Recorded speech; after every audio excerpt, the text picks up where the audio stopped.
Frozen in this moment, the last, and I know it. Think about the winners with hands with the coldest. Think about handout, shit, you're still growing. Think about the world, how we didn't even notice. Buddy, how you doing? What is the crack? It's been a while since we did a podcast because I've been busy.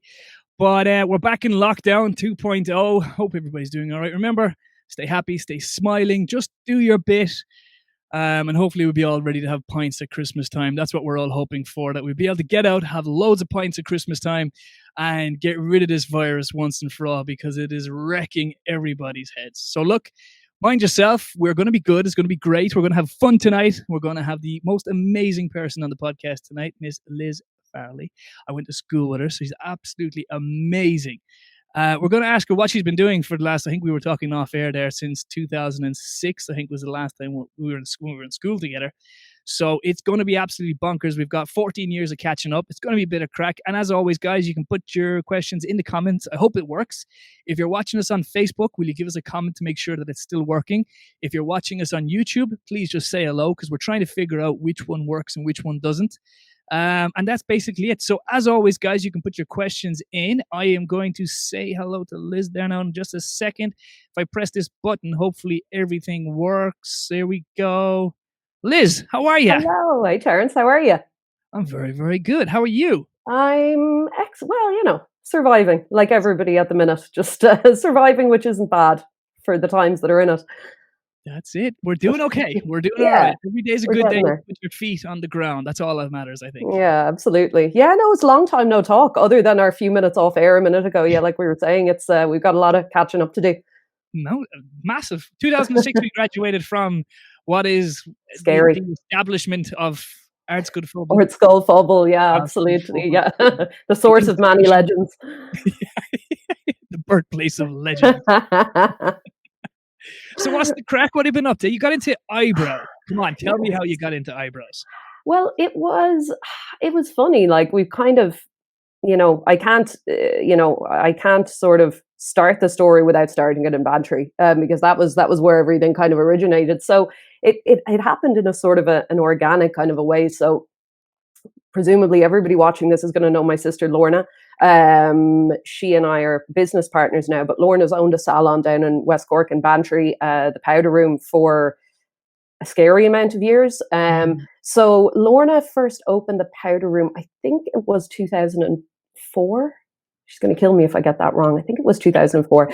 And I was still in school at the time, and Lorna had trained in makeup for film and theatre in IADT up here, and she'd been working in films for years.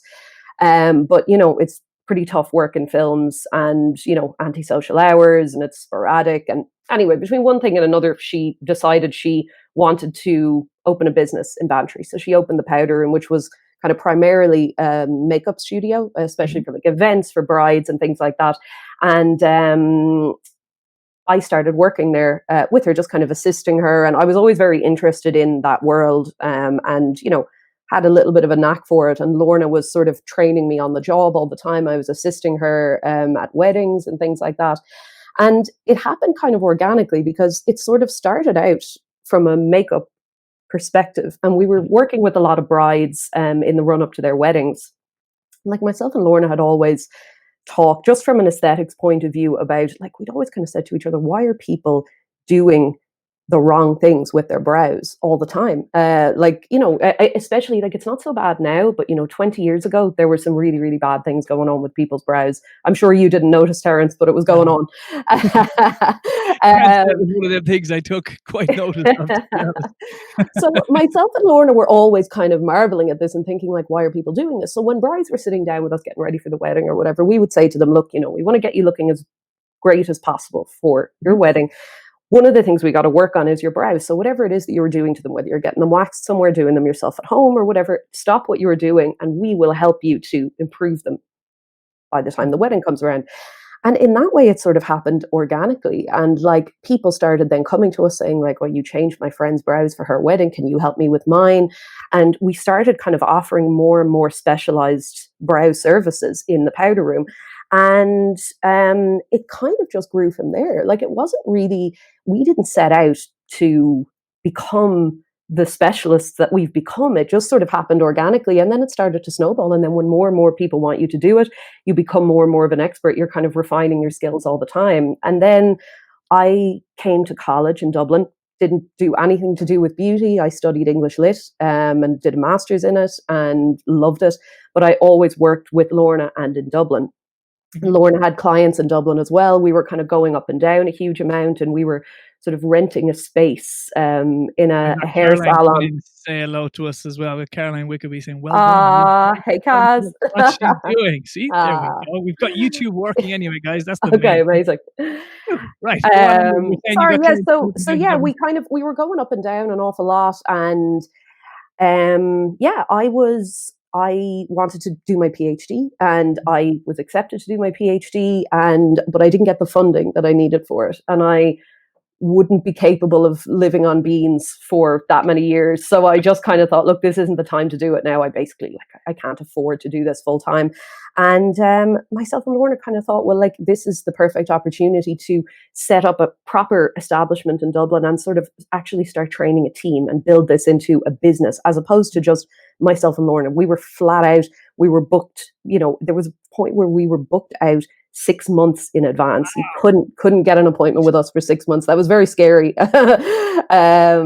But yeah, we just decided, let's turn this into something bigger than just the two of us. So yeah, that's it in a nutshell. That's the story behind the legend, huh?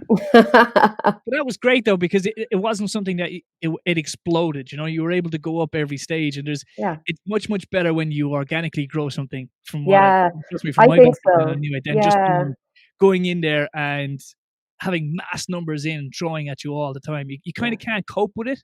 Yeah. And you don't know what to do with it either. You know what I mean? Yeah, Coaching exactly. having I think zero. that was a good thing for us. We were always very kind of secure in our position, because I think that a lot of people have a kind of like faking it till you make it kind of thing. And I know that like brow artistry has really exploded as a little mini industry within the beauty industry in the last, 10 years, 7, 8, 10 years maybe. And, I know an awful lot of people now that are just deciding, oh, I want to be a brow artist. I'm going to open a brow business, but they don't sort of have the background in it. And, they're just kind of seeing it as a business opportunity. Whereas for better or for worse, I don't know how much myself and Lorna really saw it as a business opportunity. It was just something we loved doing. And then it just naturally kind of snowballed from there. So I think that's, I hope that's partially why we've been so successful with it, but it's also probably why we've had our heads totally melted by overstressing ourselves. We wouldn't maybe be the absolute best for the plans all the time. Where there's a little bit of winging it along the way. Life is all about winging it, trust me. There's I can't understand how people plan everything. Like, Yeah. I am the worst. Yeah. I'm the Well, most you're not doing too bad, Terence. Now, this took a little bit of planning to get this off the ground. You're being hard on yourself. I'm talking shit, basically. That's it. Just hopefully, I'm talking to people that are a lot more intelligent than I am. So I'm just living off them, really. I'm in their shadows. I'm getting intelligent people to talk, and all I'm doing is sitting in the background and just going, yeah, okay. That's really all it is. And I'm on Facebook 24 hours a day trying to promote it. But other than that, No, it's absolutely really brilliant. all it It's is. such a great. It's a really, really great. It's a really great kind of public resource. I think this thing that you've set up, and I think it's the perfect time for it as well at the moment. Kind of Bantry's connecting got some people. cool people. Like, we've got Yeah, some cool people in Bantry that people don't know about. Like, yeah, absolutely. Yeah, I know. we It's really do. Like, for such a small little town, we've got we've got Nancy Griffin jumping in as well. Hello, Nancy. We've got Keane as well, all the way from Australia. He's in New Zealand or Australia. He'll kill me now. I think it's New Zealand. So, how the bloody hell are you, mate? We've got Nancy jumping in as well. Nancy, hello. Um, Nancy. but yeah, like it is what it is. I'm only talking shit to people. It was the one thing I was good at growing up. Yeah, but you know what? But this is it. You take what you're good at and make a profession out of it. Why not? That's, Why that's, not? like, that's the clever way to do it. It is. Well, I wouldn't go clever just quite yet. I'm still getting the stamping on the ceiling above, because I was in an attic and now I'm in the basement. Okay. So before, when I used to have really long podcasts, Aoife would just be banging on the ceiling telling me to hurry up. So I'd occasionally get a bang on my chair. Now I just get the footprints upstairs kicking me, telling me to get out of the basement, for God's sake, Terence. But yeah, I started it. Basically what happened was I did a radio station for was it 3 months during lockdown, because I was bored out of the tree. Yeah. The pub closed, and I was like, I fucking have to do something. So I did a local radio station. That was like huge. It was absolutely massive. We were getting Yeah. like 2,500 listeners a weekend, Amazing. which was huge just to be listening to me talk shit and play music. But it was very demanding, and the problem was it Mm, was such a huge commitment for just me to carry it on my own. absolutely. Um, How many hours a day were you running, or days per week were you running? I was only doing what, Friday, Saturday, Sunday, 7 Mm, until 10. yeah. But it was still, it was like, it was a Well, huge, organizing the content and everything, even for that many hours, people underestimate, the yeah, workload of that. yeah. No, it wasn't really a workload, really. It's just pressing buttons and sort of talking shit like always. But, Ah, no, Terence, you're being too hard on yourself here. Jesus, I don't know, man. Pick up yourself a small bit. Pick up your socks, boy. Yeah, so there was no sell by date on it. Like there was no shelf life. So Mm, like because of all the copyrights and shit like that, it was literally gone as soon as I turned off. It was gone. yeah, So then I just thought about having guests on, and what the idea behind it all was having the artists that I had playing in the bar come on and talk to me, see what they were yeah, doing during the first lockdown. yeah. And then it kind of just spiraled to be like people that I've always wanted to talk to, be it business people in the city, be Mm, it business people in Bantry. And then I just said, you know what, let's get some local people on. yeah, Because Bantry's got some cool stories. Like they've got like, yeah, we've got world champion kickboxers, we've got world yeah, champion record breaking weightlifters, yeah. like we've got artists, we've got No, for sure. There's something in the water there. something in the There, water. honestly, like, all jokes aside, I've always found that, and like over the years, bringing friends and people down to Bantry, and like take them out to the pub and have them meet everybody, and everybody was always bowled over by just the amount of extraordinary people that are there. Like you go to the That's pub, certainly a sentence for them, all right. and Extraordinary people. like you're sitting around a table of 8 or 10 people in the pub, and you're going, my God, every single person here is exceptional. Yeah. So yeah, I don't know. Cool. Something in the water for sure. Yeah, no, there definitely is something in the water down here. And like there's so many businesses that have started from Bantry or have some connection to Bantry that we're Yeah. still trying to get people on to do. Like there's like Victor Barry. Do you remember him, Cork's Red FM? Oh yeah, Years ago, I had him on the show, but he Oh, yeah. works for one of the lads from Bantry in he's going to be listening because he said he'd watch tonight now. Team something. Team View. No, I don't know what it is. It's team something. Teamwork. Anyway. Teamwork. That's the one. Teamwork. Yeah. Vic is on Teamwork. Yeah. Yeah, amazing. With Peter Coppinger. Coppinger. Yes, exactly. Yeah. What an unbelievable success story that is. Incredible. Huge. And I'm trying to get him Legend. on there, so I'm constantly annoying the shit out You're of him. badgering him. Yeah, do it. Listen, It's that's not yeah. badgering. It's called persistence. It's not harassment. It's persistence. I'm not harassing. I'm just taking sort of, come on, William. I'm just reminding them of my existence constantly. Every day, 4 times a day, sporadically every 2 hours. But yeah, that's basically. Oh, we have the sister jumping in. So hello, sis. Oh, hey. So that's basically how it started, and Yeah. I'm just around about doing it, and luckily enough, people seem to jump on. Absolutely. We've got some great artists as well. Do you know what I mean? Yeah. So like, yeah, man, it's just been fun, and that's Yeah. basically all it is. There's no massive content to anything we say. Well, the people provide the content, with the That's great people like that. I like my own good self like providing amazing content. but still, it's a success story. Like, do you know what I mean? Like, there's not too many other people that have. Liz, who is the most famous person you've had in the salon? Oh, hold on, we've got questions coming in now fairly geez. quickly now already. Okay. Coming in. We're going to get into the questions straight away, I think. Okay. Liz, who's the most famous person you've had in the salon? Well, that's a complicated question. We're back, guys. After an absolute Titanic type scenario last week where we lost all coverage, all internet, everything went down. It was like being back in the Stone Ages. I lost all coverage, but in fairness, Liz held down the fort, kept things going for us for about another 25 minutes or so, and then I had to actually tell her I couldn't get back into the podcast. So to be fair, maybe a sideline business. If this coronavirus thing keeps going up and she gives up on the whole eyebrow business, maybe we can get her to do a podcast or two, or maybe host someone else's. She can just do guest performances. But yeah, guys, we're back live. We're joined again by the absolute amazing and patient Liz. I can't get over this. I'm getting her for a second time, guys. So we're going to bring her back in, and we're going to basically start from where we left off. So if you're watching this video, you will now find out that we've changed clothes. We've basically a week between both of them, but we're going to make them all join together. We're going to have a little bit of fun. So if I do this, we should be joined by Liz again. Liz, how are you? Hi, I'm good. How are you? Good to be back. We can talk now this time, and I won't just do that freeze like I did last time. I actually just had a mini heart attack there. So yeah, if I do this, we're in trouble again. But yeah, how you going? Thank you for saving the whole show last week. No bother. I don't really know what to say. I'm sorry. That's all I can say. And thank you once again for coming on board with us. No, listen, it was a thrill. Yeah, I can only say I wish I was there. That is all I can say. Right, guys, we're going to get back into it. And we were halfway through questions before God himself decided to stop my podcast. So divine inspiration, he decided to come in and said, Terence, that's enough of your shit. And he said, no more.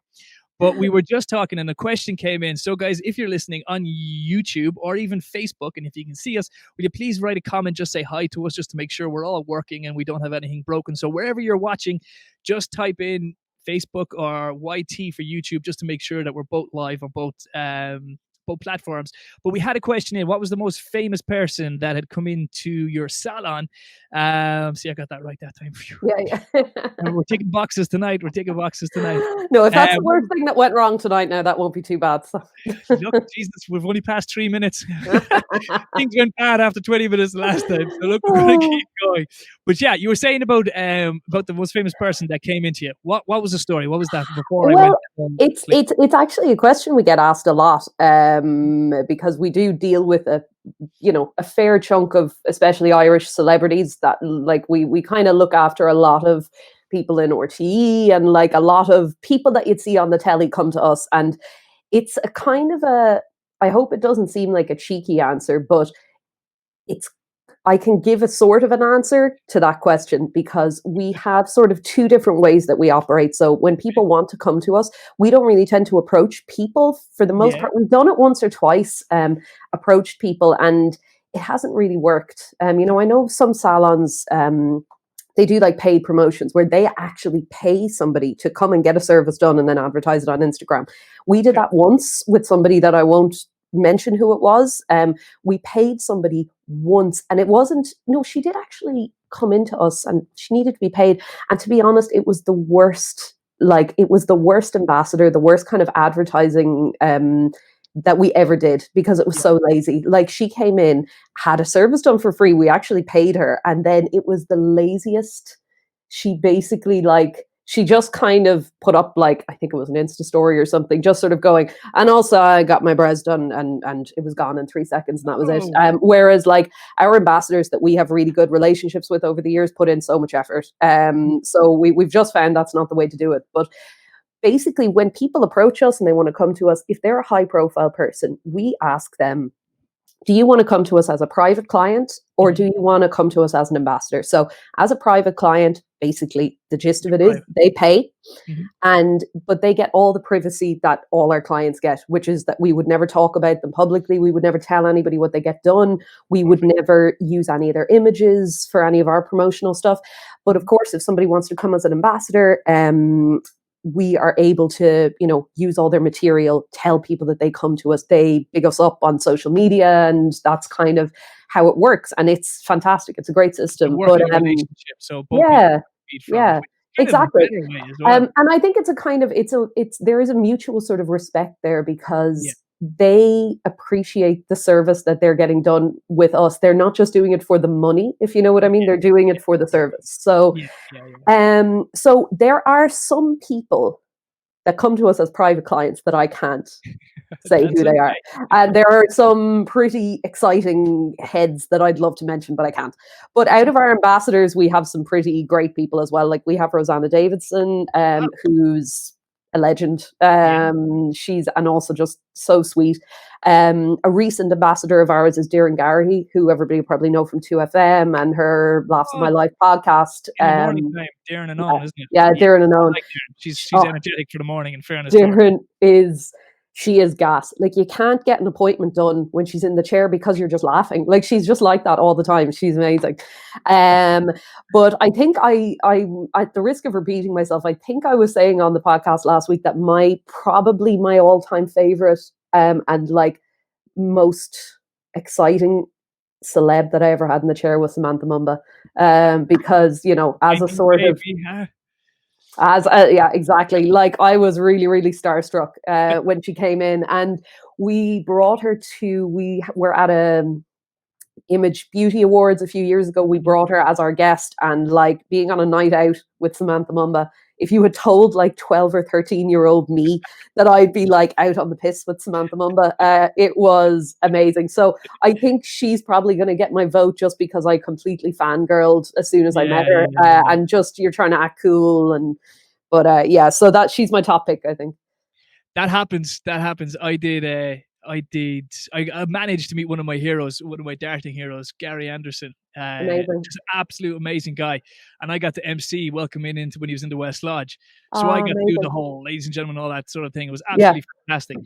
But I had to meet him beforehand, and I was like, look, I was talking to the organizers. I really have to meet him because if I see him before I go live, Yes. I like this, right? Yeah. Completely fanboy out. My voice will go all high like this, and I will lose all reason, right? So I got brought upstairs into the meeting room of the West Lodge, and he was there practicing his darts. And he's all right, lad. I did a big Scottish accent on him and all this, and I was just there. Yeah, how are you?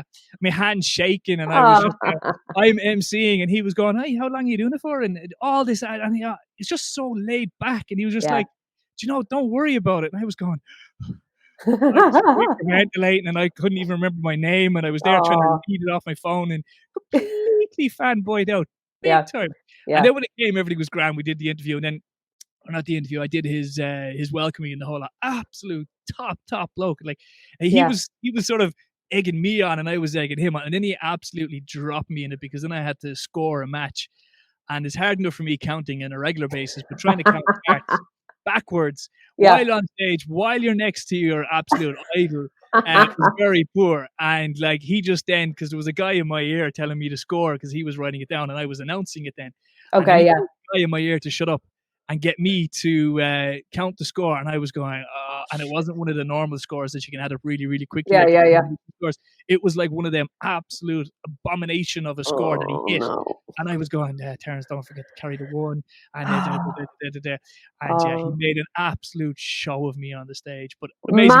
Matt's under pressure, like that's cruel. That's very, very cruel. Regardless of under pressure, me and Matt's not even bad up, to be fair. I was never bright at school, so I was just going, Terence, that's not true. I can vouch for you in school. Jesus, I don't know. I don't remember much of it.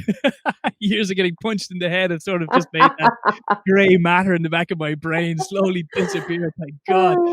But it's really nice when you meet people like that, because they always say, you shouldn't meet your heroes because they're either assholes or they're not what you have built up in your head. Yeah. But absolute fanboyed out, and it's so weird because you kind of have to check yourself every now and again and go, am I dreaming, or is this actually? I know, really I know. But I think I found that like meeting people that are up at that kind of high level, I actually think that more often than not, they're really nice and really clever and really like great conversationalists and all this kind of thing, because I think that like you start to realize that that's a big part of what gets people up to that level. Do you know what I mean? Like a lot of the time people aren't going to get up to that level if they're just being a prima donna or treating people badly as they go or whatever. That just doesn't really happen, because I think being a nice person to be around makes people think, oh yeah, I like that person. Can we get that person back again? They were good to work with. So I actually think that like people wonder, are like celebs and like don't meet your heroes, are they all really difficult? I think it's the exact opposite. Yeah, some of them are absolutely fantastic. And like you'd meet more annoying and more nasty regular people on the street than you would, because like they're grateful just to have a regular chat, like, you know what I mean? Yeah. People that are like talking them down, or like, it's just that whole build up butterfly type thing, but there's some of the people that I got to meet, even with the podcast. I managed to have Victor Barry on with me, which was amazing. I love Victor Barry. And amazing, again, absolute hero of mine. I ended up talking to him for 3 hours about that's so nice. Absolutely nothing. And it was one of the podcasts we ever did, like, and he was just a great podcast, and I was just going, come here. I ended up just looking at you on TV for most of it because I was forgetting what I was supposed to say and everything. Yeah. You're gone all starry-eyed. I can see it happening. I can see it happening now, even with me. Like you're gone. a co-host with the podcast. You know what I mean? It just happens naturally now at this stage. But we're going to get through it all, right? So we had talked previously, and when we get to the editing side of things, it will take me probably a month to get this all together seamlessly. But we talked about how you managed to set things up, and we were talking about then after that who was the most famous person. And I think we had just a matter of time when we were talking about best laid plans. You know, sometimes it's not as good to have so many plans, because if you have them, they tend to fail, or else they don't live up. So you would explain to everybody that this was just one of them things that kind of came out of absolutely nowhere, which is great. Absolutely. Yeah, definitely. I mean, we were in some ways, I feel like it worked out really well, but like the not planning, sometimes it can make things stressful along the way, but like it grew really organically. And I think as well, a great thing for us with the way that we've sort of modeled the business is we've kind of always adapted, you know, our team size to meet the demand that's out there. You know, so we've kind of grown it organically. You know, it started out with myself and Lorna. There wasn't, you know, the demand was too much, so we started to expand the team, and we kind of we grew it organically in that way. Whereas, you know, I think, like I was saying the other day, like I think people can have huge plans. They go out, they get mad bank loans, and they start, you know, they have this setup then where unless exactly X, Y, and Z happens, they failed. And, you know, sometimes they can end up going bankrupt and all that kind of stuff as a result of it. Whereas I think it's better, even though it's harder work and it can be stressful, it's better to be constantly assessing things and moving with it, kind of like rolling with the punches a little bit. Because it'd be great if you could just say, we're going to do it like this, and then it works out like that. That's just never going to happen. So yeah, you need to roll with the punches is kind of the best way I can say, and just accept that you're going to have to be flexible and get used to it, because that's not something that comes naturally to me at all. Yeah. I'm a systems person. I'm a list person. I'm a schedule kind of person. So that was a huge lesson in business for me, and still is, like, to try and be flexible all the time. It just doesn't come naturally to Lorna. It comes very naturally, not to me. But that's how you work each other. Yin and yang work. Do you know what I mean? Like when Definitely. things, like you need, like that's what the good thing about it is, sisters. Do you know what I mean? Like, Yeah. like I always say, my family works for me. But Yeah. the best thing about your business is your family works for you. What's the Yeah. worst thing about your business is your family works for you. Yeah. Do you know what I mean? But at least you know that you can throw a fuck into someone and it not be held because you're still that whole family situation. Do you know what I mean? Yeah. Like, Yeah. be just an Definitely. event behind doors, go fuck it. You're still my sister, or you're still like my mother. Yeah. Supposedly works for me in the bar, but Okay. everybody knows that I work for her. Work for her. Yeah. Yeah, Absolutely. and I just pay her.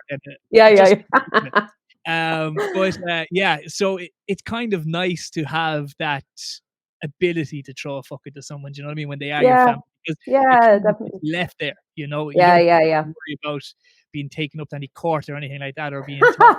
You know what I mean? Like it's Yeah. just sort of No, I have to family. say, like, it maybe it sounds kind of cheesy, but like myself and Lauren honestly don't row. You know, we Jeez. really don't. No, like I actually would go as far as to say we never row. Like sometimes we disagree on stuff, and we'll just talk about it and figure it out. You know, and I think that, but I don't know, we never really rowed growing up or anything like that. So I think that we just kind of carried that on. And we definitely are lucky because we have the same, when it comes to business stuff, we have a lot of the same thoughts. So we don't have a lot of disagreements along the way. So, you know, I know it would make for a better story if I was like, oh, we rip the heads off each other and then we go into work, but we actually really don't. We just get on well. So, but we've been friends, you know, since we were young. You know what I mean? We hang out. So I think that helps. We actually like each other, which is always good.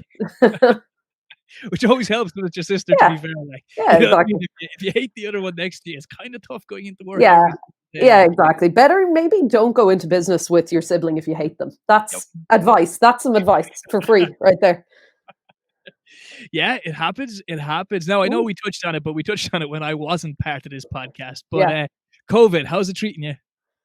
Not great. Not great. Yeah, I mean, listen, it's been tough. It's been really it's been a kind of a scary experience, and I'm speaking as somebody who actually still has a business at this point, and a lot of people don't. You know, a lot of people have gone under or in the process of going under. So I realize I'm not in the worst position by any means, but it's been really scary because, you know, coming to a point where you're sort of like, there was a point in, March, early April, when I was just kind of, remember at the beginning when, like, we didn't know how deadly it was going to be. We didn't Yeah. know what way things were going to pan out. And in my head, I was like, I don't know if we're ever going to be able to open again, because like what we do for a living, you can't really social distance. You're touching people's faces. You're right up next to somebody for like our appointments. They're about 45 minutes, an hour each. And yeah, there was a time when I was thinking, I actually don't think our business is ever going to be able to reopen. Now, luckily it did for a while.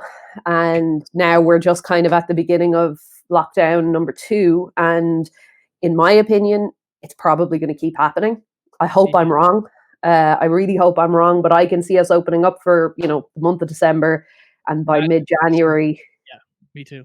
We're probably going to be back in the same position. But I mean, I don't need to tell you about it. Like, I mean, you haven't even had a chance to reopen yet. And so... Well, the pubs did get, I didn't, because we got the flood. Because you got the flood. Yeah, I know. Now, did you get, because I know you got, the pub was wrecked in the first floods, but the recent ones a couple of weeks ago, did you get hit again? Just nothing compared to what it was. We were kind of lucky on that. Like, if anything, I would have cleaned the place, so it wouldn't have bothered me. Like, all the destruction had been done at that stage, like, So yeah, it was bad. We got like absolutely destroyed. And of course, everything was there ready for opening. So we had all glasses clean, stock, chairs in place. That's just so depressing. Like, and do you know what? It was the one time I didn't take my phone to bed with me as well. I got woken up sort of at about 2 o'clock when everything was kind of done. But it wouldn't have mattered because I came out at 2 o'clock and you couldn't have kept the water out. Yeah. You probably would have nearly freaked yourself out more trying to do something about it. Like, it's, but that's really, really tough. And I think that the hospitality industry has just been decimated by this, and the fact that the like pubs, restaurants and all that have had this kind of half open, half closed thing, I think would be really draining. Like, I, having grown up in the restaurant trade, like, we had Pete's restaurant growing up in town there, and like, so I know a little bit about it. And the idea that like you're being told by the government, oh, you have to close, but you can kind of open, and you don't get, we're not really going to give you much support or anything, because you should just be able to make all your money off of takeaway. Like, that's a bit of a depressing thing to say to people. And like, especially for pubs, right? At least with restaurants where it's food, people can actually get the food, bring it home, and they're getting it. But like, people go to a pub to be in the pub and hang out, and have the atmosphere of the place. So I just think it's been incredibly tough. And I don't know how you're feeling about it, but I'm not feeling optimistic for the pubs opening for Christmas. To be honest, I'm probably too stupid to think too much about it. If I really thought about it, if I really, really, like, even when the flood happened, it was kind of like one of them things, right? The horse is already bolted. There's spilled milk and all that thing. All right, I can go around kicking and screaming and effing and blinding and giving out. My kids are healthy. My partner's healthy. I go sleep safe every night. You know what I mean? It was kind of one of them moments where it was like, okay, we just keep going, And it wasn't, in a way, it wasn't such a shock because it had happened. Like, if it had happened, we'll say in February, before the lockdown and even the lockdown existed, it would have gone, oh my God, everywhere's open. I need to get open. My whole fucking life, everything. Gotta go. And Terrence would be still probably down there painting it right now, But because it happened so far into lockdown, it was kind of like, all right, I'm closed for a little while longer. Yes. And now I've got to buy couches and chairs and stock and all that stuff again, which I'd probably have to do anyway, reopening. Yeah. It just put it on the long finger. But I don't necessarily think the days of, we'll say, the traditional wet bar that we are, I'd say they're ticking. Yeah. To be perfectly honest with you, because like they were on, if you don't do food in the bar now, you're kind of hanging in there. Yeah. Unless you're located somewhere, which was fantastic, where people can't not pass your place. Yeah. But the days of the wet bar are kind of numbered. And I think if we go down to like 20% capacity, like takeaway, like honestly, it's kind of, I know, leave us closed or just let us open and be done. I know. Yeah, exactly. And that's one thing. That's one thing that in some ways, if I'm feeling in an optimistic mood, I'm kind of grateful for with us, is that, as shit as it was, I am happy that at least things were black and white for us, in that we were just closed. Yeah. And then we were open. Now we had to, load the PPE upgrades and, all that, but that's fine. We can deal with that. But we were just open and we were able to just practice our trade, make money. And now we're at least closed again in a straightforward way. But this in between messing, and especially for pubs and restaurants who need to order stock and like all this kind of stuff, like the logistics of that is a nightmare.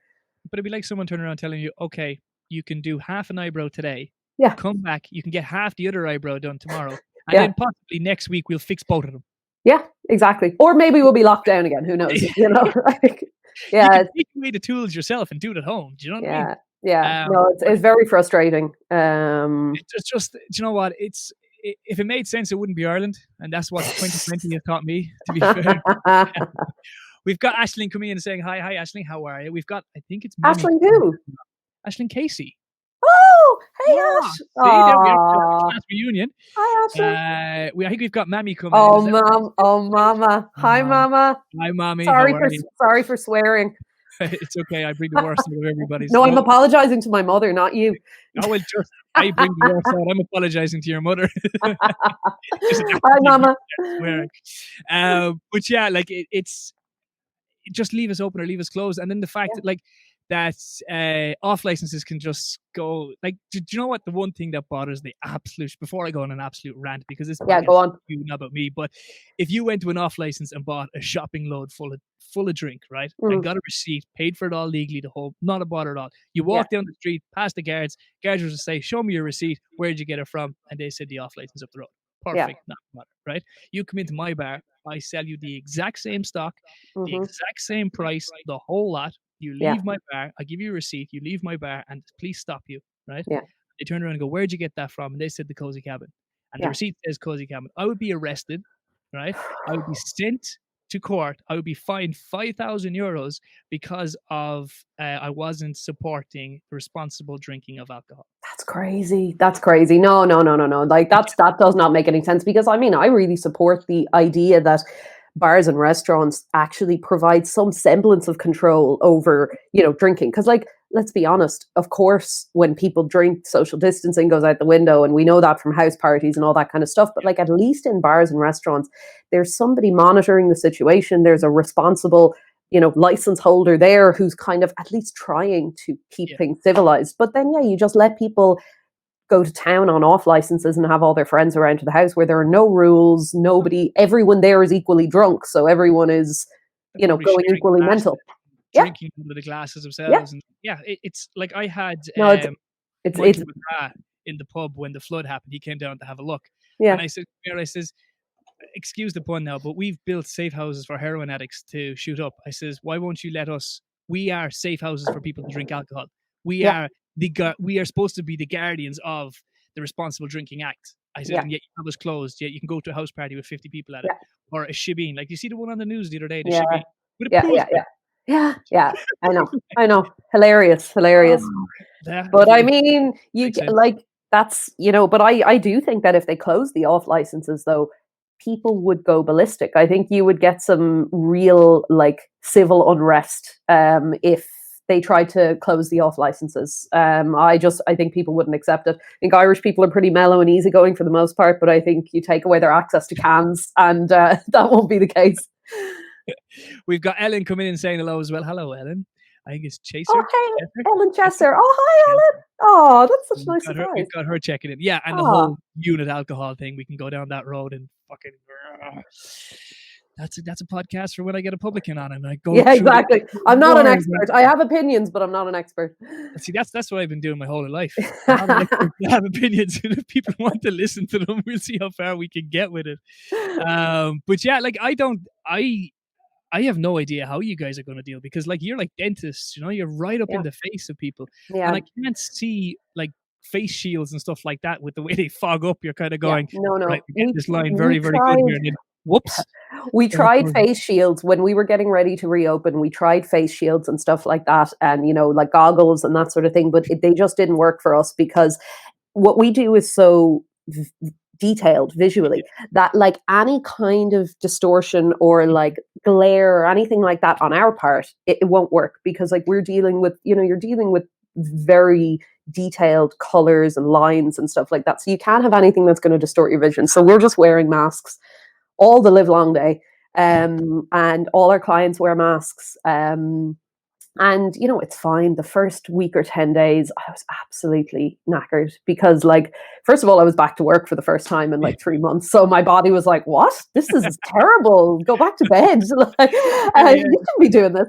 And, but also, I think, like, meeting so many people because it's such a sociable job. And, like, you know, I have the chats with people. That's what I do. And, like, I love it. It's my favorite part of the job. But, like, in the evening, my brain would just be swimming with conversations because, you know, it had just been, you know, myself and Lorna and my boyfriend for the 3 months prior to that. So I wasn't used to talking to other people, and suddenly all these voices would just be in my head in the evening, and then the mask on top of it. I was in bits, but I'm okay now. Just in time. I just adjusted in time to lock down again. That makes perfect sense then, doesn't it, really? It's going to be interesting. Christmas, we'll have to wait and see. Everybody be going around with a massive big unibrows and stuff like that, I'd say. Well, that would be okay. I would prefer that then. I would prefer that to people damaging their brows. That was my big fear in the first lockdown, was that people would be doing DIY jobs at home and damaging them. But, you know, that seemed to be just a problem years ago. People just don't really do it anymore. Like, basically every single one of my clients that came back had just let their brows grow, just let nature take its course, which is the best possible thing from our point of view, because the more we have to work with, the better. So I was really pleasantly surprised. So to any of my clients who are watching, please do the same for the next 6 weeks. And you will have even better brows for Christmas this year. So when did this, like, I have Richard Butler coming in as well. Oh, hey, Rich. Oh, it's a full-on class reunion. Honestly, like, but yeah, it's ladies and their eyebrows. You take some, like, serious care of them. Like, absolutely, yeah, take care of everything. A 7-year-old, and they're already looking at their eyebrows, and I'm going, would you? But now it is true, but it's also trend based, you know, because, you know, you go back to the late 90s, early 2000s. Nobody cared about their eyebrows. You know, now I'm not saying they weren't removing the hair, like, because, you know, women just love getting rid of hair. It's like one of their favorite things to do. But so women were getting rid of their brow hair, but in the most random, just sort of, you know, thoughtless kind of way. They were just going into anywhere and just saying, listen, you know, can you just wax that away there? They had no shape, no definition. And it was more about hair removal than actually creating a brow shape. And I think that's been the big change in the last sort of 10 years or so, is that people are now using the brow to, you know, give definition to the face. Yeah, like, you know, it gives definition to the face. It gives a lovely lift to the kind of eye area. It can actually, you know, it can improve your presentation of your face so quickly and so easily. And by the same token, if they're done badly, it can do the exact opposite. So I think people are just consciously thinking about their brows more now than they used to. Speaking of badly, hold on, we've got a great segue. You swear I had this prepared earlier. Hang on, I'll have a look at this, right? Have a look at some of these pictures. Like, honest to God, what are these ladies doing? Like, there's one there that's got, like, dicky bows or bows on top of her face. Like, oh, God, Jesus, like, that isn't real. Yeah. Like, please tell me that's not. That's not that. Look, I'd love to tell you that's a thing, and we offer it. It's not, and we don't. And if anybody came in looking for that, I wouldn't be long talking them out of it. But yeah, I mean, this lady here just went all out and just got a freaking pencil and said, fuck it, I'll draw them on myself. Yeah. Now, you see, the thing about it is a lot of these ones you're showing me are jokes, but I do actually think with that girl that might actually be a genuine attempt to draw her brows in a way that she thinks looks nice. You know, people can just lose perspective, you know, they really can just go off the deep end. Oh, some of these are gas, but like, they're only for the gram, you know, they're just for the clicks. Clicks. Yeah, definitely. Fucking hope so, because imagine having to do that every morning you wake up. God almighty, that would, no. Honestly, yeah. Even I wouldn't be bothered doing that to myself or anybody else. So, have you ever had the temptation if someone's really annoying you just to go straight across? No, I'm an absolute professional. Never, not once, never. No. No, you know what? It very rarely happens. Like, we're really lucky. We have, honestly, the best clients. Like, we just have the coolest clients.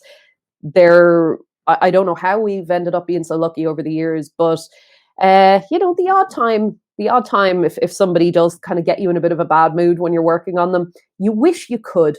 But if you really were put on this earth to make people look good, which I think I am, you just can't do it.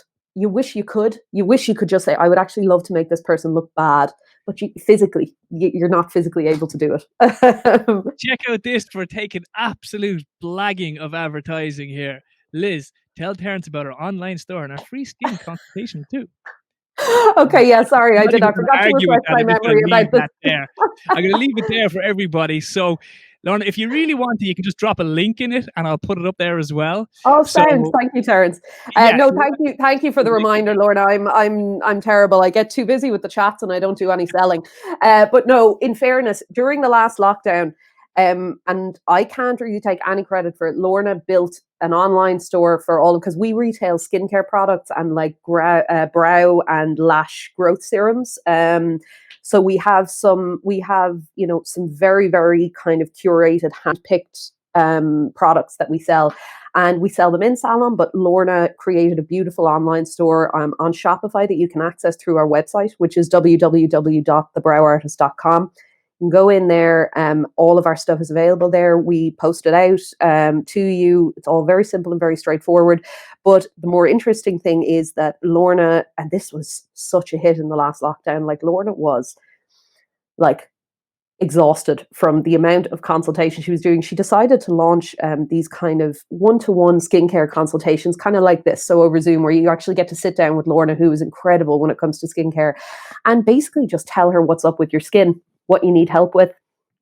And like, she will just give you advice, whether it's advice, to do with, I'm not going to say it's not to do with our skincare products. Of course, we'll recommend them, but just some good common sense advice for people with all sorts of skincare problems. And Lorna launched it and sort of thought, let's give this a go, see if this will encourage some activity and get us kind of dealing face to face with people again. It was scary. Like, I think she did something like 120 of them in one weekend. I think the weekend that they launched or something like that. It was crazy.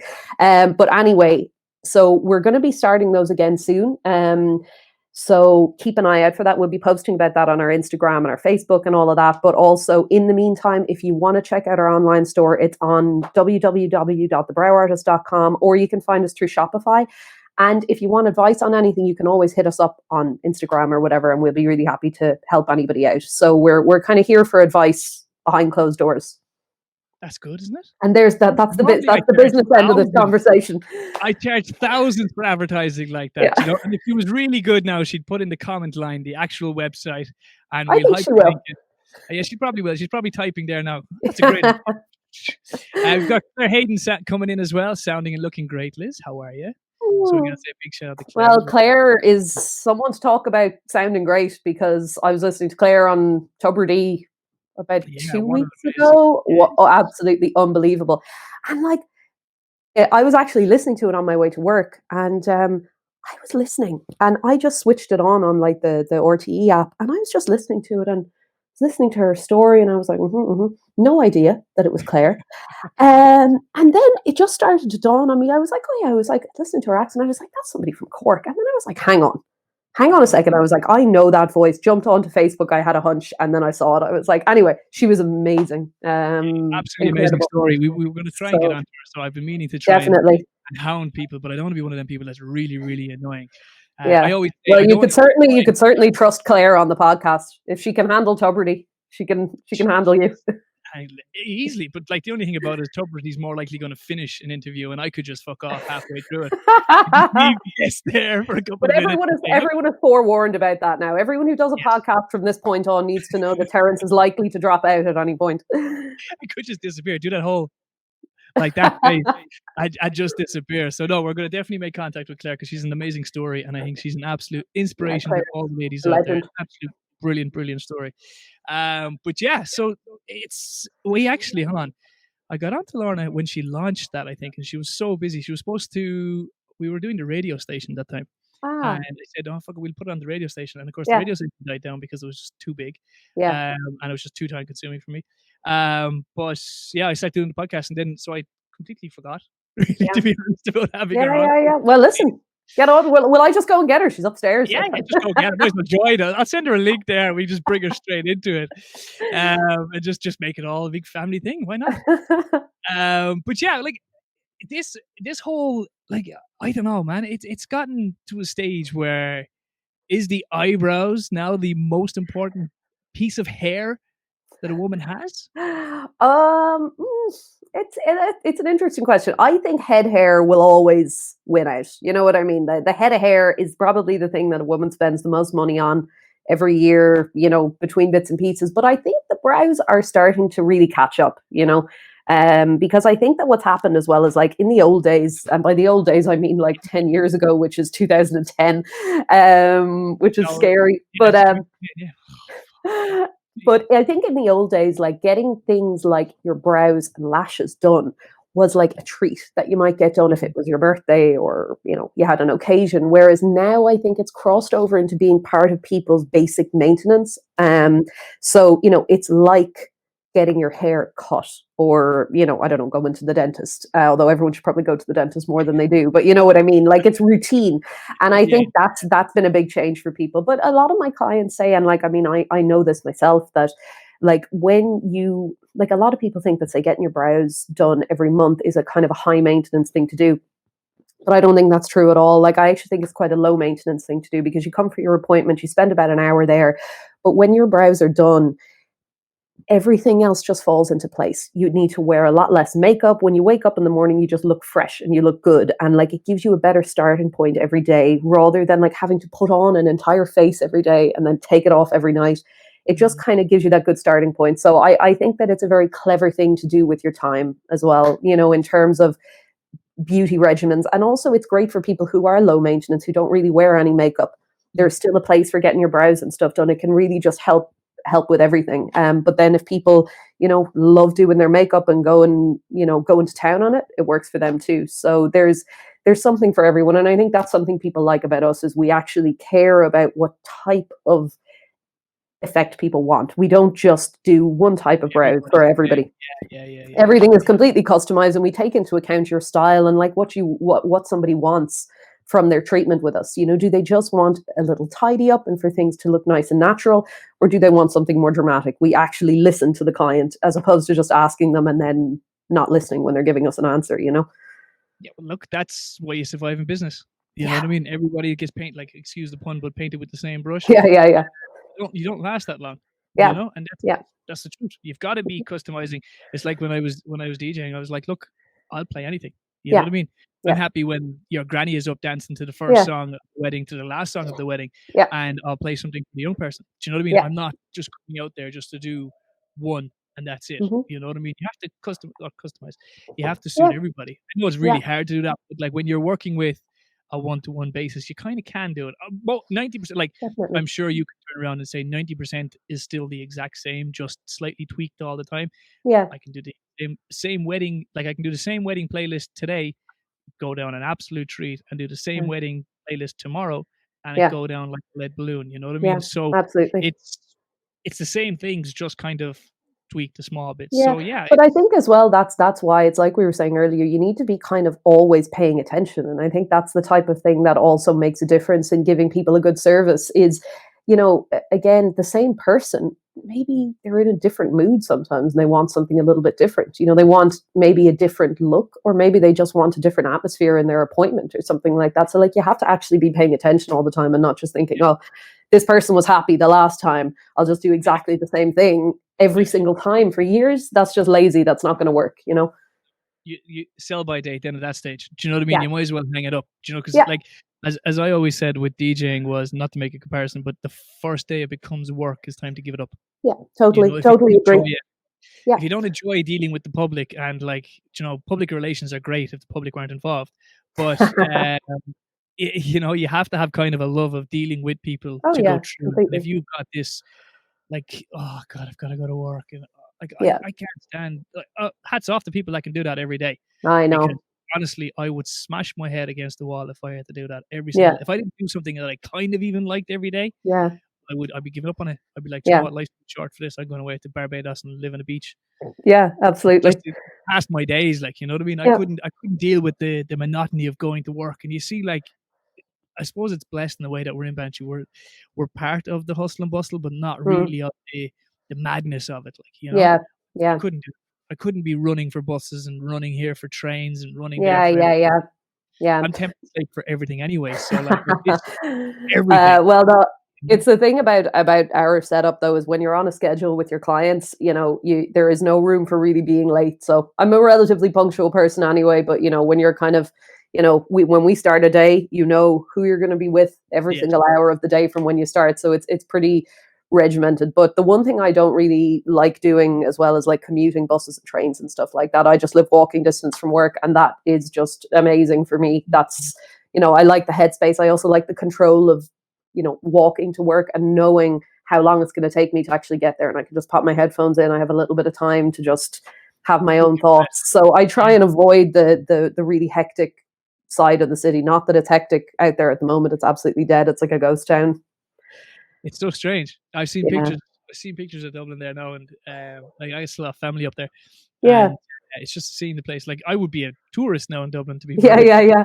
I'm here I 20. still remember, I know, because you've lost your Dublin accent, something terrible. Like you used to be, I remember when you were a whippersnapper, like, well, I you still think, practically arrived in Bantry on a Dublin bus. Like, yeah, straight up, um, very.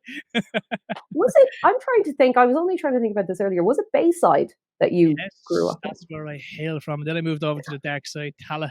Jesus, Oh, yeah, yeah, yeah. Very good. washing lines for horse reins and stuff like that. Bitter days. But no, I would be an absolute foreigner now if I went to Dublin. If I'll show you around. Come on up and I'll show you yeah. around. Do you know, it was actually funny. Do you know what I started? Do you know what I watched during lockdown about a month ago? I watched Love Yeah. Hate again. Oh, I've never seen Oh, it. yeah, my girlfriend was just, I was unbearable to talk Yeah, to because yeah. it was all the accent. Oh, the fucking fire! The accent just came out something absolutely fierce. Yeah, Like she owns me when family is around, because if I'm with any of my family, the Dublin yeah, accent just comes back yeah, naturally. yeah, It's yeah, my native tongue, as they say. yeah. But it's just, yeah, she just loves. Oh God, No, you've gone full Bantry now. see, this is my mic voice as well, so it's for Okay. my professional, my Okay, yeah, yeah, yeah. my It's like your professional telephone, voice. like the old-fashioned telephone voice. You know, Yeah, everyone's mom had a yes. telephone voice when they were kids. Hello And there, yeah. sometimes I wonder, like now that I'm old, do I have a telephone voice? You know what I mean? Like, because I don't think you ever know when you have one. But I'm like, I would love to listen to myself picking up the phone. I'm just going to listen back to this podcast, and maybe I have a podcast voice. I don't know. Yeah, it's interesting. It's interesting because I think I sound the same all the time, and I get told Mm, then, no, Terence, you're completely different if you have a microphone in front of you than you yeah, do if you're talking on the phone, if yeah. you're talking like this, or if I'm drunk. If I'm drunk, the Dublin accent comes out Ah, really, yeah, really yeah, bad. yeah, I can't hide it anymore. I'm just yeah, being this yeah, ogre. Just going, yeah. Right around "Hey, this man, time you start, yeah." right around the time you start starting scraps with people, and the Dublin accent starts coming out. You know. Yeah, I start getting too thick too early. That's the problem. See, if the inner door comes out of me something very, very badly. What are we going to think? Right, a question for you. Go You think on. we're going to fix this coronavirus? What would you do if you? There we go. We got a better one. What would you do if you were in government? How would you fix the coronavirus? Okay. As a business? Wow. Okay. Yeah, I know that was Let me very think. deep. That came out of left Yeah, field. we're got. Okay, you didn't ease me into it at all. I got to get my No, it politician didn't head go on. straight backstacking straight off there. Um, I think that um, I think that the situation in Ireland is. I actually, as much as it's like completely stalled my business temporarily, I actually do think that they did need to do a lockdown again.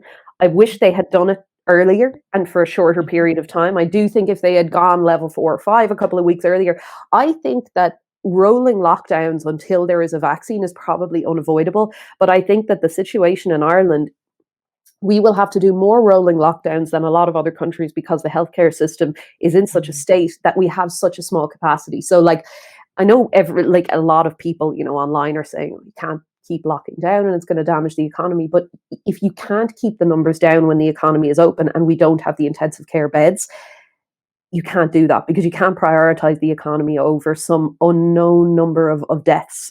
You can't do that. So what I would probably be trying to do, all things being equal, and if all things were possible, I would Mhm. be, when the numbers are getting dangerous, you have to close everything down, but then use that time to actually improve the health service. Use that time Yeah. to, and I don't mean improve the health service in a vague way. I mean literally beds. like intensive care beds specifically for COVID, and what the hell, I mean, they can be used for other things in the meantime if they're not needed for COVID. But I do think that, I'm not a moaner about the government, but I do think that it's disappointing that more wasn't done since March to improve the situation. So I feel like 30 beds or something like that, and we spent €1 billion on just keeping the economy going. exactly, We've like, you would have had a hospital built for that. Maybe yeah, not the completely. children's hospital, but you would have had a hospital built somewhere else for that. Yeah, no, Ignore definitely. everything. I Sorry. think that it's very bad. Like, it's very bad economics the way they're doing it at the moment, because they're Yes. paying people to stay closed. Nobody wants to be closed, but they're handing out reams of money to people to close all these businesses and, really damage the economy, when really all that money should be funneled into testing, tracing, and ICU beds. But they just need to be a little bit more proactive about it, I think. But I think that the fact that there was an election kind of just before this all happened, and now there's the big coalition government, I think that it's not a very good time for like decisive action, because there's now like a committee that has to decide everything. And what they say about that, nothing ever gets done when you need to get loads of people to agree on it. And like, even though they're in a coalition, there's definitely a lot of like, in squabbling going on. And yeah, I'm saying this. So like, I think that it's unfortunate that there's such a weak government. And I don't mean weak that I'm picking on any people in particular, but the coalition at the moment is very weak structure. Yeah. And I think that's unfortunate, because I think that a weak structure in government means less decisive action. And I think we need really decisive action now. So so basically, if I were in charge, it would be only me in charge. I wouldn't be answerable to anybody. It would be a complete dictatorship. And I would just be buying beds like the new time. Yeah. I would. I agreed kind of on the first lockdown. I totally agreed with the first lockdown. This lockdown, I don't agree on to necessarily, because I'm kind of the belief that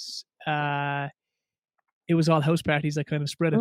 Yeah. That's kind of my belief on the whole thing. Like, you have young fellas in college, and God bless, we all did fucking crazy things in college, and hands up, I'm the first person at every single house party in all of college. You were at a few in mine. You know what it was? Yeah. Different life. Like, we were all there, and everybody's got to do what they've got to do when they're young and in their 20s and their teens, and they're going to college and having a good fucking time, because that's what college is about as well. Learning, growing up, sit and go, you're jumping off the cliff, letting your wings fly, doing your thing, growing, evolving. But like this type of carry on, that you can go have a massive house party in college, come back down, play in a GAA match, infect 30 people at a GAA match, and go back home. Like, if you're in college, stay in college. Yeah. That's definitely. Kind of, there's no common sense there. Yeah. And a lot of common sense that was just basically lost this year. Definitely. And I do sympathize. I sympathize with the 17, 18, 19, 20-year-olds, because like, I do think that, those years, there's a particular energy to those years, and it never comes back. You know what I mean? Like, every fiber of your being at that age is telling you, be out, meet people, have a good time.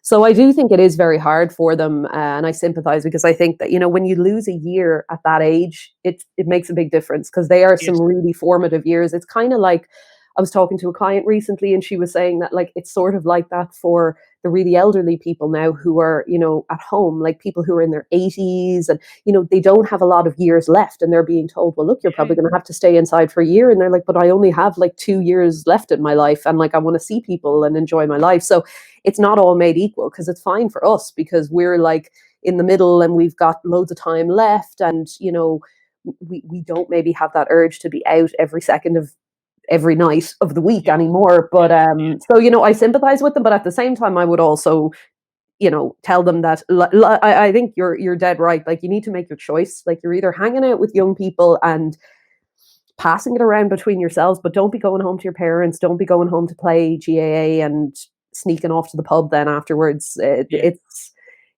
I don't know why they've been so obsessed with keeping colleges and schools open, to be honest. I think that's I don't know why they can't keep inter-county football going as well. Like, all right, the high elite fellas, go for it. But like the likes of under 21s and stuff like that, lads, come on, give it a break. There's no need. Yeah. You know what I mean? There really was no need for it. Yeah. And that was it. They were coming home and their mother and father were meeting them for a GA match. And sure, they might have only just come home Sunday morning, play the match and go back up the Yeah. road. You know what I mean? Yeah. But like, you couldn't go to each other's houses, but you could mix with 15 people. Like, it's bizarre. You couldn't shake hands at the start of the match, but you could rub up next to each other, Yeah. sweating each other, Yeah. punch each other's in the head, and Yeah. then turn around and just tip elbows at the end of the match. Like, Absolutely. Yeah. I know. No, not a lot of common sense there. no, zero. And I'll say it out like zero. I was totally for the very first lockdown. This one I am not so committed on. Yeah. And to be honest, if my pub was probably in better condition, I would be doing a lot more. Yeah. But it's not, so I'm Yeah. not doing anything. Yeah. But I would be kind of like, where's the common sense? You know, like Yeah. if you go walk into a building and there's 400 people in there, just don't Yeah. go in there. If But you're the in thing that kind of kills me, though, I agree with everything you're saying, but the thing that kills me is that that common sense has to come from people. And like I just see, you know, online a lot of people will just automatically blame the government for everything. And you know, I think that in this situation that actually isn't the case. I mean, you can split hairs about you know, COVID relief financial measures and stuff like that, which I think you can always say, look, they should be improved. But yeah, in of this course. situation, it's because individual people were not showing common sense that things got so bad. You know what I mean? So it's everybody just has to take individual responsibility, and it's not a thing that like the measures apply, but only when it suits you. But then when you actually want to go meet up with your friends, you're like, it'll be grand. Like they have to, you have to follow them all the time, even when it doesn't suit you. And I think that's what a lot of people aren't good at, is they do it when it suits them and they're feeling antisocial and they want to just stay in and watch Netflix. But then the minute there's something fun, they're like, no, actually, I'm just going to go hang out with everyone. Yeah, it's interesting. I would be pissed off if I paid for a college accommodation though this year. Oh my God. That Same is here. what really Yeah. go. Then you've got all the people that are building house or student accommodation. They need to get paid because the banks are going to come along and take it away from them. Yeah. So it's one of them sort of where does the buck stop? Like, I you know what know, I I mean? know. And it's kind of the same with like office rentals and stuff like Yeah. that in Dublin as well. You know, it's hard to know who's kind of going to be the loser in the situation, you know? The office building owners. Yeah. They Yeah. no, like you look at the likes of YouTube and eBay and places like Mhm. that, or Amazon, telling everybody work at home now. Yeah, absolutely. Yeah. Yeah, It makes sense. absolutely. You're gonna make 3 times their profit. Like Yeah. that's simple sense. Like, you Absolutely. know, And I think it's been a great thing. It's been maybe a silver lining in the whole thing that it's accelerated working from home. Because, you know, it was a thing that had been talked about, but nothing was really done to encourage it, or people were kind of going, oh, could it work? I don't know, will it work? And then people just had to do it, and now it works. Now, obviously, you know, with the trades that you and I do, you can't really do that remotely. But for the people who can, it makes a lot of sense. 100%. But then you've got the shortcomings then with the broadband, and we can just go to our last podcast and talk about that. Yeah, exactly. And then you've got like there's just, do you know what? Like we always said about Ireland, this is the one thing we're saying, and it fucking annoys me. Like, and I even said it to the minister as well. I said we advertise Ireland as being this stepping stone to Europe, and we're so great.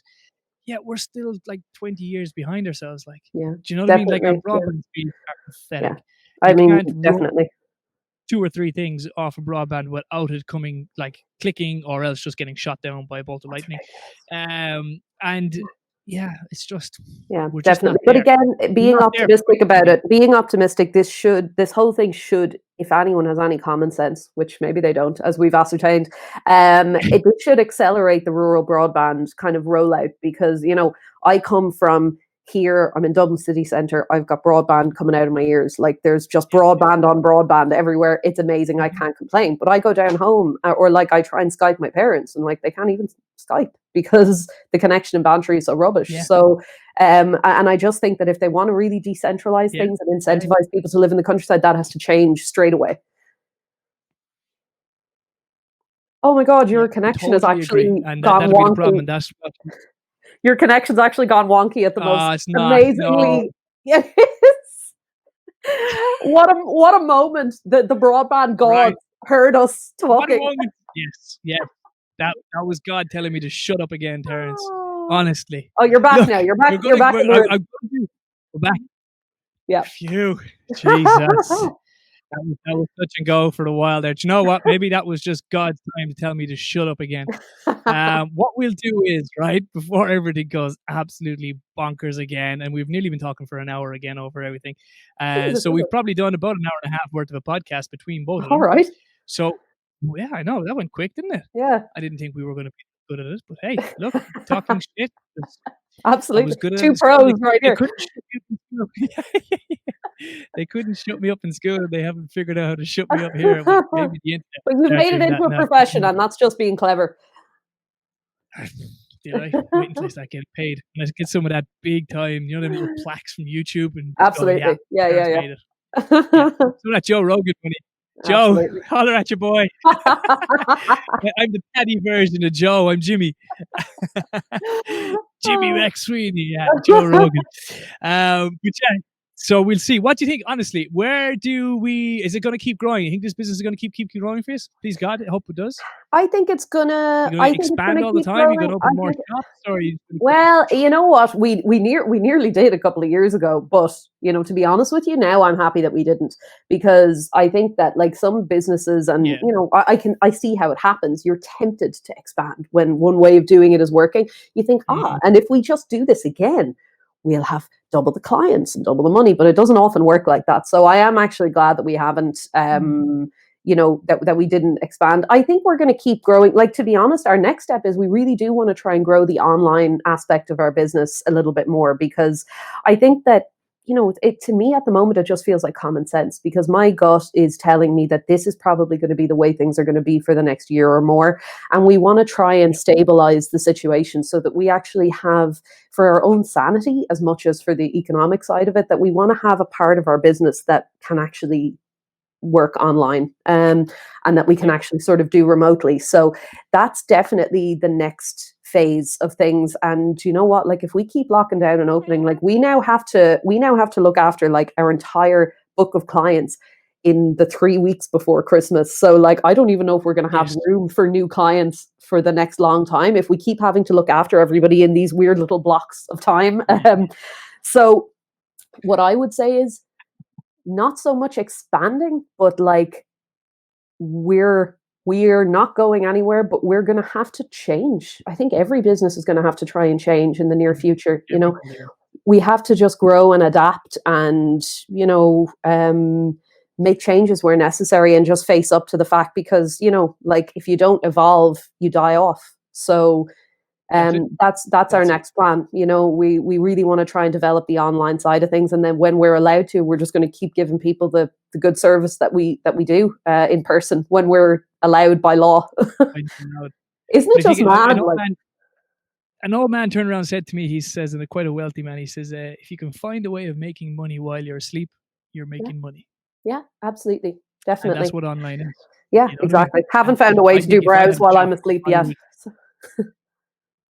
No, but see, you have your little shop. Yeah, It doesn't cost you anything, and it's open 24 hours a day. Totally, You know totally. what I mean? Online is the way to go, and I can't tell everybody. I'm growing up from being dragged up O'Connell Street and to the ILAC Centre and all that, like, dragged to shops by my granny and my mother, and dragged up Cork streets and gone, we'll go check to see if it's cheaper down in this shop, and it'll be the other side of the city. And like, I love retail shopping. It's great. Go in there, I can hold it, I can buy it. I'm not a big online buyer, if that's the word. I would still like to go in, and I still like to buy it and turn around, and if it's wrong, I can throw a fuck into someone. So I like paying for that. But I do. I like paying for that. That's what I pay. If someone's doing a job, let them do it. Pay them to do it. But if I had a shop, I would be 90% of my business would be online. 10% definitely. Would be off.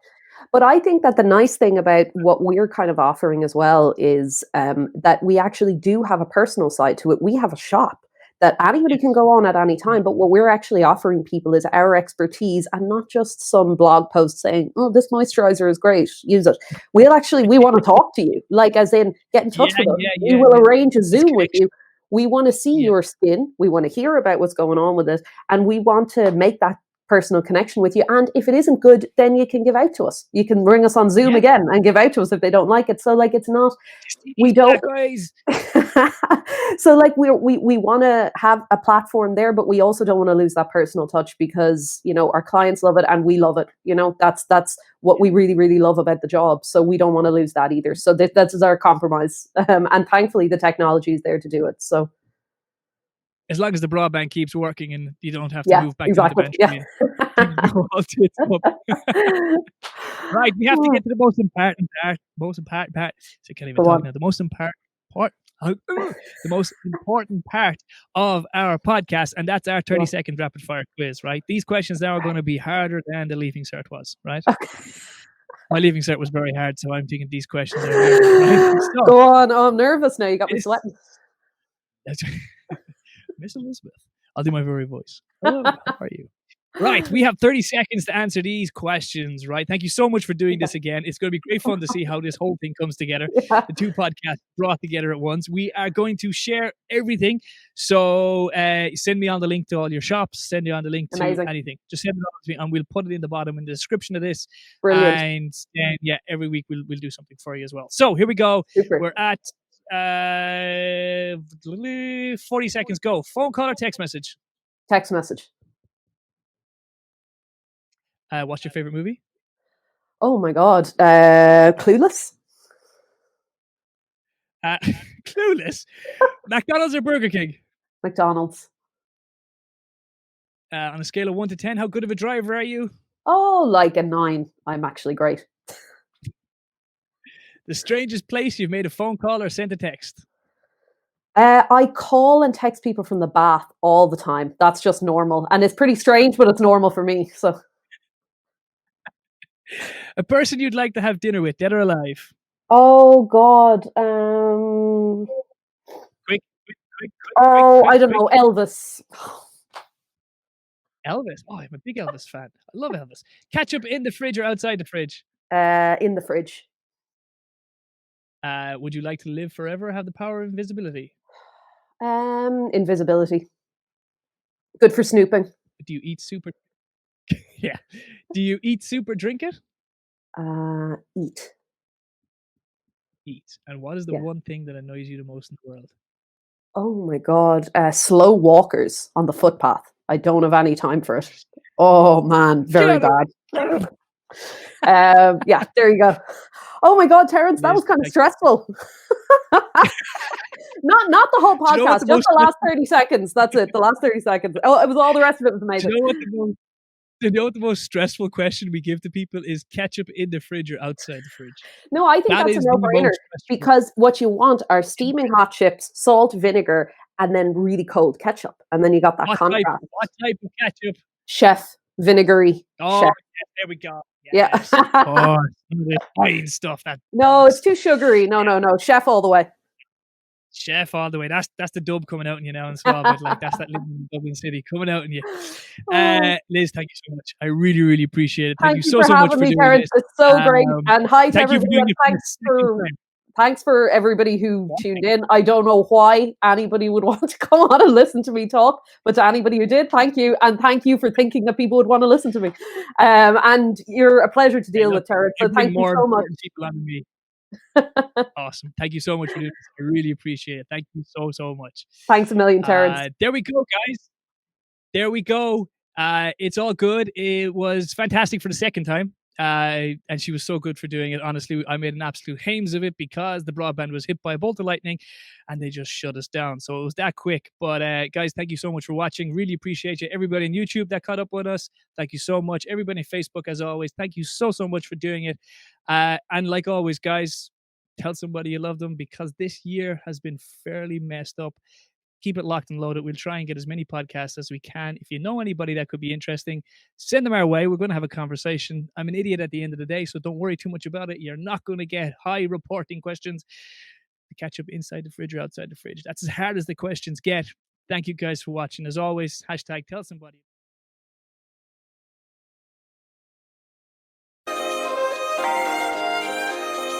Frozen in this moment, the last, and I know it. Think about the winners with hands with the coldest. Think about hand out, shit, you're still growing. Think about the world, how we didn't even notice.